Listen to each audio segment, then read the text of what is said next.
Diabetes, sugar या जिसे हम सामान्य भाषा में मधुमेह के नाम से भी जानते हैं, ये हमारे शरीर में शुगर लेवल बढ़ने की ये एक बीमारी नहीं है, बल्कि शुगर बढ़ने के साथ साथ में ये हमारे शरीर की नसों और ब्लड वेसल्स पर भी बहुत असर डालती है।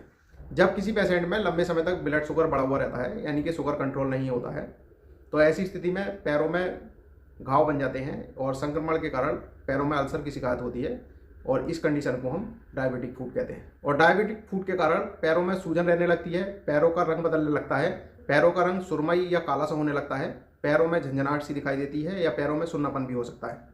और कभी कभी घाव 1-2 हफ्ते में जल्दी ठीक नहीं होता है, घाव से पस और बदबू सी आने लगती है, और कभी कभी त्वचा बहुत ज़्यादा काली पड़ने लगती है, जो कि गैंग्रीन का संकेत भी हो सकता है।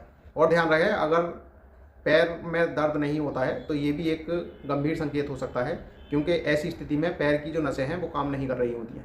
दोस्तों, पेशेंटों में डायबिटिक फूट मुख्यतः 3 कारणों से होता है। इसमें सबसे पहला कारण होता है न्यूरोपैथी, यानी कि नसों का कमज़ोर हो जाना।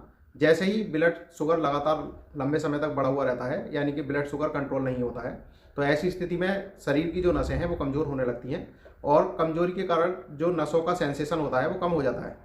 और पैरों में जब सेंसेशन कम होता है, तो ऐसी स्थिति में अगर पैर में कोई चोट लगती है या पैर में जलन होती है या पैर में कोई घाव बनता है, तो उसका पेशेंट को पता ही नहीं चलता है, और ये छोटा सा घाव भी बहुत जल्दी फैल जाता है।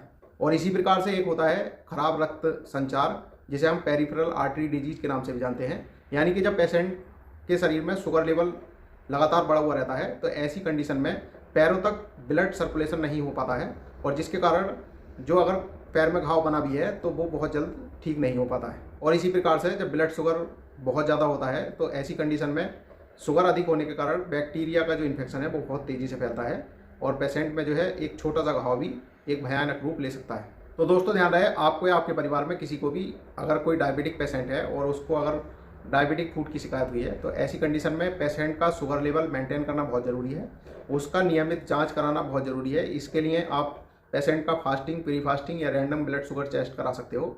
इसके साथ साथ में पेशेंट का एवरेजिंग टेस्ट, जिसे हम HbA1c के नाम से जानते हैं, इसको कराकर हम पेशेंट का इलाज एक अच्छे तरीके से कर सकते हैं। और कोशिश रहे कि पेशेंट का जो एवरेजिंग शुगर लेवल है लगभग 7% से कम होना चाहिए।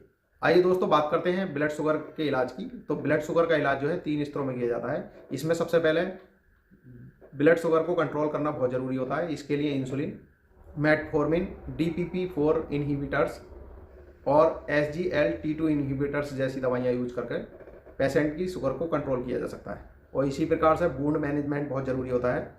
घाव को रोज़ाना सलाइन से साफ करें और रोज़ाना ड्रेसिंग करने की कोशिश करें। घाव पर एंटीसेप्टिक लोशन का यूज़ कर सकते हैं, और अगर कोई गला हुआ टिश्यूज़ वगैरह हैं तो उनको निकालना बहुत ज़रूरी होता है। और इसके साथ साथ में डॉक्टर्स की सलाह से हम उचित एंटीबायोटिक्स जैसे क्या एमोक्सिसिलिन, पिप्रासिलिन या सेफुरोक्सिम जैसी दवाइयाँ देकर पेशेंट के डायबिटिक फूट को हम सही कर सकते हैं।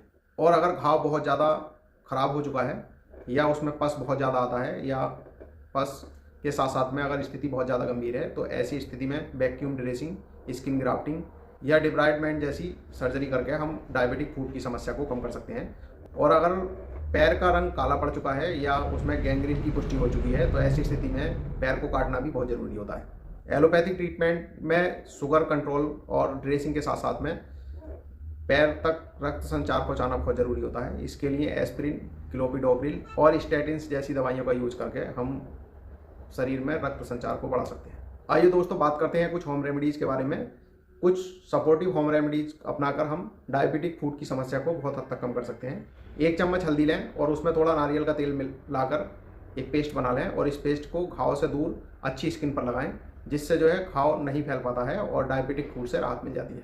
इसी प्रकार से 1 चम्मच मेथी दाना लें और उसको रात को पानी में भिगो कर रख दें, और रोजाना सुबह बासी मुँह खाने से जो है ब्लड शुगर कंट्रोल हो जाता है। और यदि आप रोजाना गिलोय का काढ़े का सेवन करते हैं, तो इससे जो है शरीर की इम्यूनिटी पावर बढ़ती है। और अगर घाव खुला हुआ नहीं है और डायबिटिक फूट की शिकायत है, तो ऐसी स्थिति में आप सरसों या नारियल के तेल से मालिश कर सकते हैं, और जिससे जो है पैर में ब्लड सर्कुलेशन बना रहता है और डायबिटिक फूट होने के चांसेस बहुत कम होते हैं। दोस्तों, ध्यान रहे, डायबिटीज़ एक बहुत ही गंभीर लेकिन ठीक की जाने वाली समस्या है, और डायबिटीज़ में पैरों को बचाना एक जीवन बचाने के बराबर है।